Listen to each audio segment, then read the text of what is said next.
दोस्तों, आज की कहानी में एक जज साहब अपनी धर्मपत्नी को तलाक देने पर आमादा थे। आगे क्या हुआ जानेंगे इस दिल छू लेने वाली कहानी में। दोस्तों, कहानी पसंद आए तो कम से कम एक लाइक तो कर ही देना। कल रात एक ऐसा वाक़या हुआ जिसने ज्ञान सिंह की ज़िंदगी के कई पहलुओं को छू लिया था। शाम के करीब 7 बजे होंगे जब शाम को ज्ञान सिंह का मोबाइल बजा। मोबाइल को उठाया तो उधर से एक महिला की रोने की आवाज़ आ रही थी। ज्ञान सिंह ने शांत कराया और पूछा, भाभी जी आखिर हुआ क्या है? उधर से आवाज़ आई, आप कहाँ हैं और हमारे घर कितनी देर में आ सकते हैं? ज्ञान सिंह ने कहा, आप परेशानी बताइए और भाई साहब कहाँ हैं? माताजी किधर हैं? आखिर हुआ क्या है? लेकिन उधर से केवल एक ही रट थी, आप आ जाइए। ज्ञान सिंह ने आश्वासन दिया कि कम से कम 1 घंटा पहुंचने में लगेगा और ज्ञान सिंह जैसे तैसे पूरी घबराहट में घर पहुंचे। घर पहुंचकर देखा तो भाई साहब, जो ज्ञान सिंह के मित्र और जज भी हैं, सामने बैठे हुए हैं और भाभी जी रो रही थीं। 12 साल का बेटा और 9 साल की बेटी भी परेशान थे। ज्ञान सिंह ने भाई साहब से पूछा, आखिर बात क्या है? भाई साहब कोई जवाब नहीं दे रहे थे। फिर भाभी जी ने कहा, ये देखिए तलाक के पेपर, ये कोर्ट से तैयार करा के लाए हैं, मुझे तलाक देना चाहते हैं। ज्ञान सिंह ने पूछा, ये कैसे हो सकता है? इतनी अच्छी फैमिली है, 2 बच्चे हैं, सब कुछ सेटल्ड है, फिर क्यों भरी थाली में लात मारना चाहते हैं? इसके बाद ज्ञान सिंह ने बच्चों से पूछा, दादी किधर हैं? बच्चों ने बताया, पापा ने उन्हें 3 दिन पहले नोएडा के वृद्धाश्रम में शिफ्ट कर दिया है। ज्ञान सिंह ने घर के नौकर से कहा, मुझे और भाई साहब को एक चाय पिलाओ। कुछ देर में नौकर चाय लेकर आया। भाई साहब को चाय पिलाने की बहुत कोशिश की, लेकिन उन्होंने चाय नहीं पी और कुछ ही देर में वे एक मासूम बच्चे की तरह फूट फूट कर रोने लगे और बोले, मैंने 3 दिन से कुछ भी नहीं खाया है। मैं अपने 61 साल की माँ को कुछ लोगों के हवाले करके आया हूँ।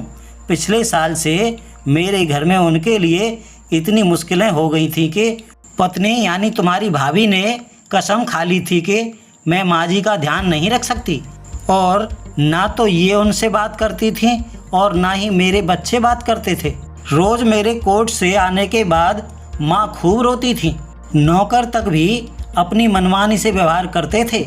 माँ ने 10 दिन पहले बोल दिया था कि बेटा तू मुझे ओल्ड एज होम यानी अनाथ आश्रम में शिफ्ट कर दे। मैंने बहुत कोशिशें की पूरी फैमिली को समझाने की, लेकिन किसी ने माँ से सीधे मुंह बात तक नहीं की। मुझे अच्छी तरह से याद है, जब मैं 2 साल का था तब पापा की मृत्यु हो गई थी।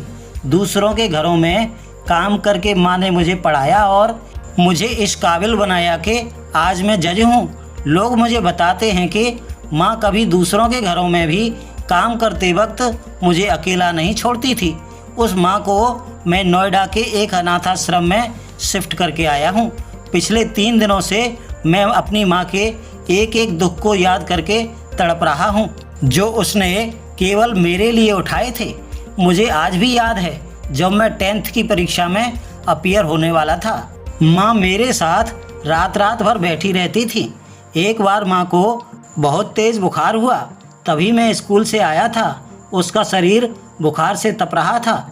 मैंने कहा, माँ तुम्हें तो बुखार है। माँ हंसते हुए बोली, अभी खाना बना रही थी इसीलिए शरीर गर्म है।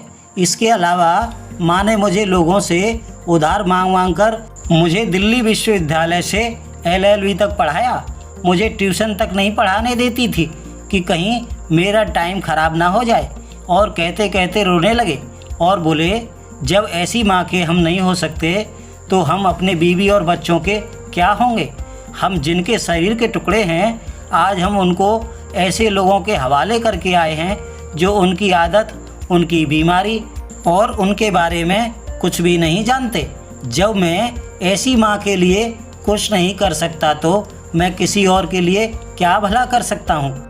आज़ादी अगर इतनी ही प्यारी है और माँ इतनी बोझ लग रही है तो पूरी आज़ादी देना चाहता हूँ। जब मैं बिना बाप के पल गया तो ये बच्चे भी पल जाएंगे, इसीलिए मैं तलाक देना चाहता हूँ। सारी प्रॉपर्टी इन लोगों के हवाले करके मैं भी उसी अनाथ आश्रम में रहूँगा। कम से कम मैं माँ के साथ रह तो सकता हूँ।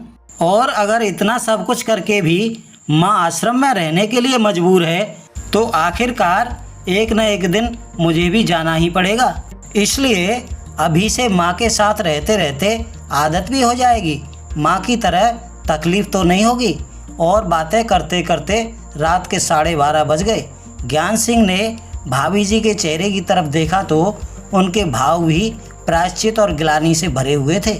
ज्ञान सिंह ने ड्राइवर से कहा, अभी हम लोग नोएडा जाएंगे। और ज्ञान सिंह, भाभी जी और बच्चे सारे लोग नोएडा पहुंच गए। बहुत ज़्यादा रिक्वेस्ट करने पर गेट खुला। भाई साहब ने उस गेट कीपर के पैर पकड़ लिए, बोले, यहाँ मेरी माँ है, मैं उनको लेने आया हूँ। चौकीदार ने कहा, पेशे से क्या करते हो साहब? भाई साहब ने कहा, मैं जज हूँ। इस पर चौकीदार ने कहा, जहाँ सारे सबूत सामने हैं तब तो आप अपनी माँ के साथ न्याय नहीं कर पाए, औरों के साथ क्या न्याय करते होंगे साहब? इतना कहकर सभी लोगों को वहीं रोककर वह अंदर चला गया। अंदर से एक महिला आई जो वार्डन थी। उसने बड़े कातर शब्दों में कहा, 2 बजे रात को आप लोग ले जाकर कहीं मार दें तो मैं अपने ईश्वर को क्या जवाब दूंगी? ज्ञान सिंह ने सिस्टर से कहा, आप विश्वास करिए, ये लोग पहले से ही बहुत बड़े पश्चाताप की आग में जल रहे हैं और मैं ज्ञान सिंह, इनका बचपन का दोस्त, इस बात का साक्षी हूँ। और अंत में महिला किसी तरह माँ के कमरे में लेकर गई। कमरे में जो दृश्य था उसको बताने की स्थिति में मैं नहीं हूँ। केवल एक फ़ोटो जिसमें पूरी फैमिली है और वो भी माँ जी के बगल में, जैसे किसी बच्चे को सुला रखा हो। ज्ञान सिंह को देखा तो उनको लगा कि बात कहीं खुल ना जाए, लेकिन जब ज्ञान सिंह ने कहा कि हम लोग आपको लेने आए हैं तो पूरी फैमिली एक दूसरे को पकड़कर रोने लगी।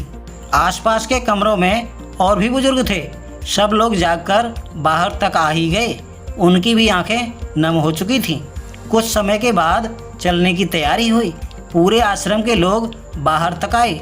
किसी तरह सभी लोग आश्रम के लोगों को छोड़ पाए। सब लोग इस आशा से देख रहे थे कि शायद उनको भी कोई लेने आए। रास्ते भर बच्चे और भाभी जी तो शांत रहे, लेकिन भाई साहब और माताजी एक दूसरे की भावनाओं को अपने पुराने रिश्ते पर बैठा रहे थे।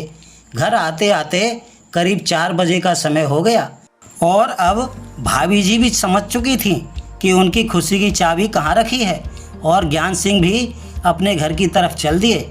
लेकिन रास्ते भर वो सारी बातें और सारे दृश्य आंखों के सामने घूमते रहे।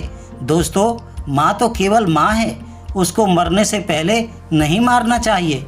माँ हमारी ताकत है। माँ का दर्जा तो भगवान से भी ऊपर होता है, उसे बेसहारा ना होने दें। दोस्तों, कहानी पसंद आई हो और लाइक न की हो तो लाइक कर दीजिए। मिलते हैं अगली कहानी के साथ, तब तक के लिए जय श्री कृष्णा, जय श्री राधे।